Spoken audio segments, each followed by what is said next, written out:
But even though I would never do anything like that, nor would I think something like that on my own, it was upsetting.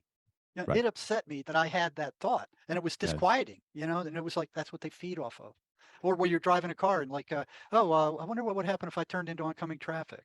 That Right. that No, that I understand that. And so for me is that you have at least understand that there's a disconnect. That it doesn't have to be you that's saying these voices. I think a lot of most people have no idea right. that this could be something other than Something them. else, right? Exactly, because that's what we're taught from the time we're born. Any thought that comes into your head belongs to you. It's you. No, it's not. Where did they? Nobody asks where thoughts come from.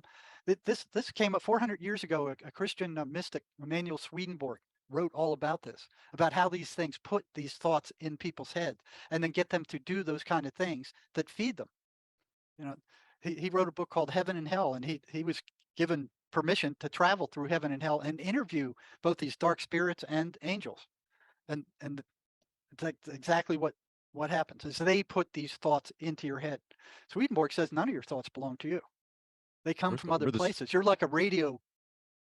So you look at your brain like a radio receiver. It changes frequencies, and as you change frequencies, different kinds of music and thought come in. So schizophrenics are tuned to a very low frequency. They have to change that frequency and bring it up, and these things don't want that to happen. Right.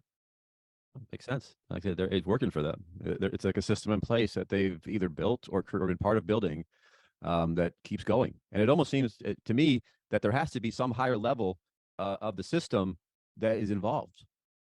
I don't know if that's too much to say, but for this to be Well, going on this long and for us to be negligent, to not to even be open to the idea that this is in our environment, there's a gatekeeper. There's somebody up there who yeah, knows. Somebody knows. There's yeah. a group that knows. People, you can't hide. That's why I said that's when they went for the Gnostics and the Cathari and just the Cathars. I'm like, this is a concerted effort.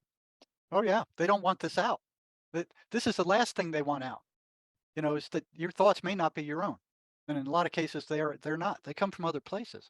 You're like a radio receiver. You're the one who has control over the frequency, but you have to make the effort to change that frequency.